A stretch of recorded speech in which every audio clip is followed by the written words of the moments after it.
When Ethan's dream job turns into a trap and the woman he loves becomes the reason behind his downfall, he doesn't seek revenge with rage. He chooses silence, strategy, and one final turn that changes everything.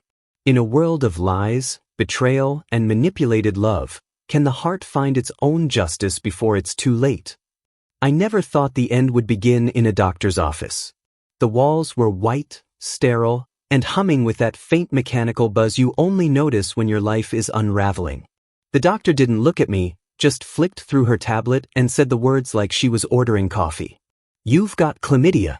My brain registered the sentence. My face didn't move. The wall behind her had a crack just above the sink. I focused on it and blinked once.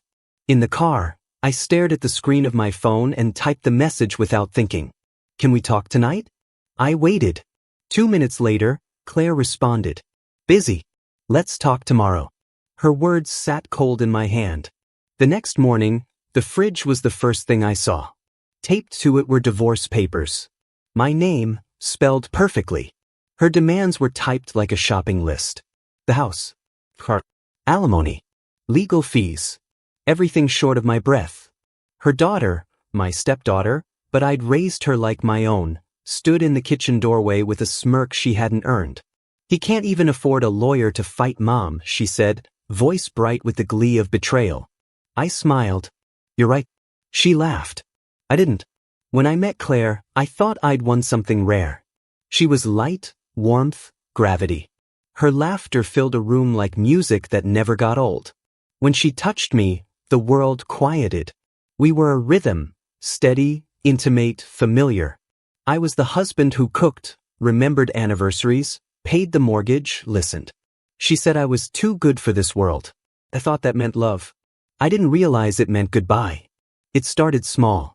Her phone flipped screen down at dinner. Late-night texts followed, silent ones, but she smiled when she read them. Her laughter came less with me, more when I wasn't around. A new perfume lingered longer than it should have. I didn't accuse. I observed. She stopped using our shared card. I checked her Venmo. 2 hotel names. Repeat visits. Then came the pain.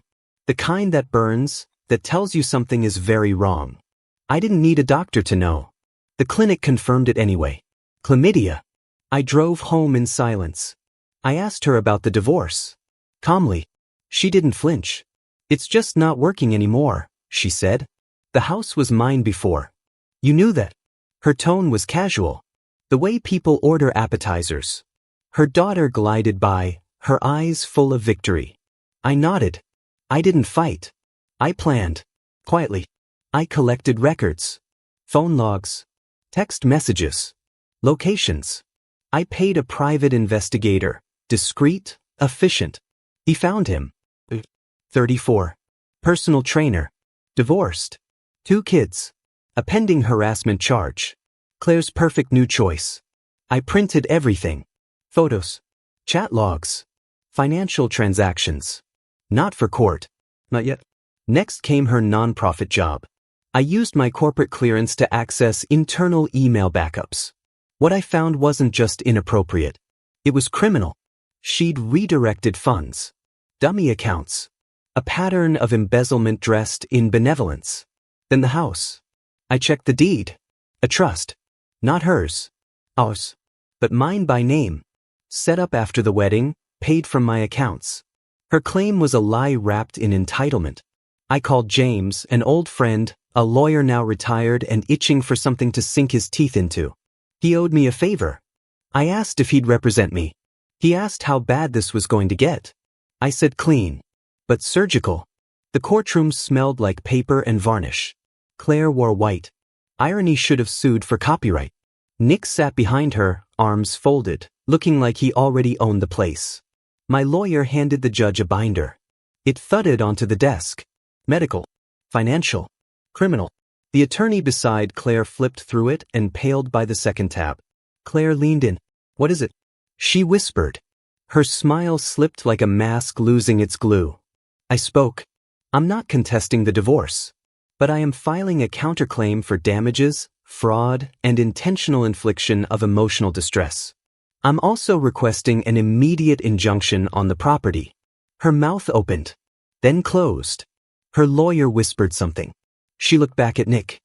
He shrugged like he had no idea what a storm looked like until it was at his feet. My lawyer kept going. We have evidence of embezzlement involving her nonprofit. Files already sent to the Attorney General's office. Claire tried to speak. No words came. The judge didn't look impressed. Papers stamped. Motions granted. Hearing adjourned. Nick stood and left before Claire even rose. At home, silence returned. The house was mine. She left her scent in the guest sheets and 3 unpaid credit card bills. She called once. I didn't pick up. She emailed. I archived it. Her daughter posted a selfie 2 weeks later. Caption, new place. New chapter. A 1-bedroom apartment. Mattress on the floor. The nonprofit collapsed. The board released a statement. Gross misconduct at the executive level. Nick fled the state. Another harassment case finally stuck. I didn't celebrate. I planted grass. Painted the mailbox. Cleaned out the garage. Some victories need no applause. Then last week. Grocery store. Aisle 7. I saw her. She looked older. Smaller. Like life had taken bites out of her she didn't know how to grow back. Her daughter stood beside her, holding a basket of clearance items. Her eyes met mine, cold and bitter. Bet you're real proud of yourself, she said. I smiled. You're right. Then I walked past like they never lived here. But it wasn't over. Not yet. The knock came just after midnight. 3 short raps. Not a neighbor. Not a friend. I paused before opening the door. James stood there, overcoat soaked with rain, his face carved with something more than concern.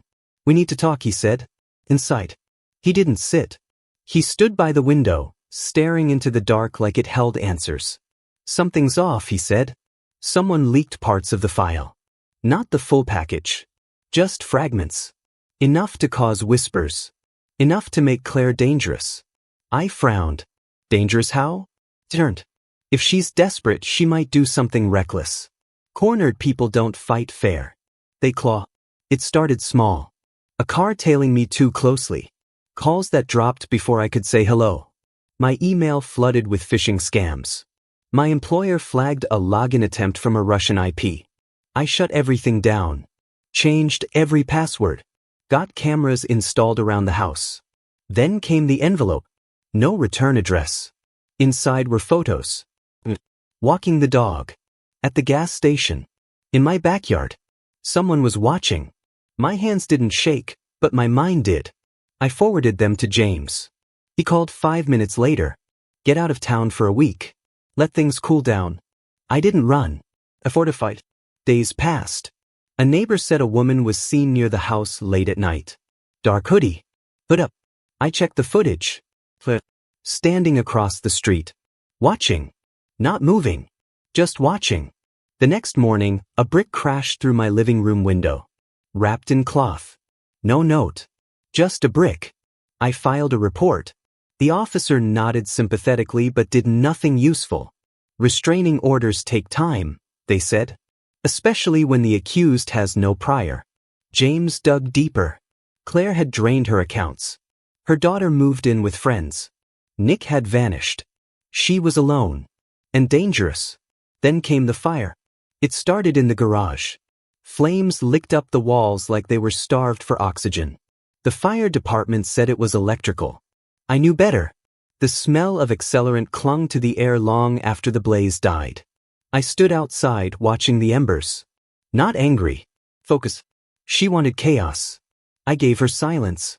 2 nights later, I waited in the dark. No lights. Just the hum of old walls and a camera streaming live to James. At 2:13 a.m., movement. The side gate creaked. A figure appeared. Hoodie. Thin frame. She moved toward the back door. I stepped out. No words. Just presence. She froze. Her eyes met mine. Tired. But you ruined me, she hissed. Her voice cracked like dry wood. You did that yourself, I said. She lunged. Something sharp in her hand. I caught her wrist mid-swing. Held it. Not with rage. With restraint. Her weapon clattered to the ground. A kitchen knife. James had called the police the second she entered frame. They arrived 5 minutes later, long enough for her to crumble. She didn't scream. She didn't fight. They took her away. Silent. Like a shadow retreating. The charges stacked. Trespassing. Arson. Attempted assault. Embezzlement. Her world folded in on itself. Court was quieter this time. No audience. Just consequences. She pled guilty. Claimed mental exhaustion. Her daughter didn't show. She was sentenced to 2 years in a rehabilitation facility. The judge called it mercy. I called it closure. I rebuilt. Slowly. New locks. New routines. A new dog. Something in the silence changed. It became peace instead of absence. One day, I received a letter. Handwritten. From the facility. I'm sorry it began. I won't ask for forgiveness. I just wanted you to know I see it now. All of it. And I hope one day I'll deserve to look you in the eye again. I didn't reply. Instead, I walked out to the backyard. Watched the sunset. Let the light fall across the grass I had planted. The mailbox I had painted. The home I had saved. The final turn wasn't vengeance. It was stillness. And this time, it was mine.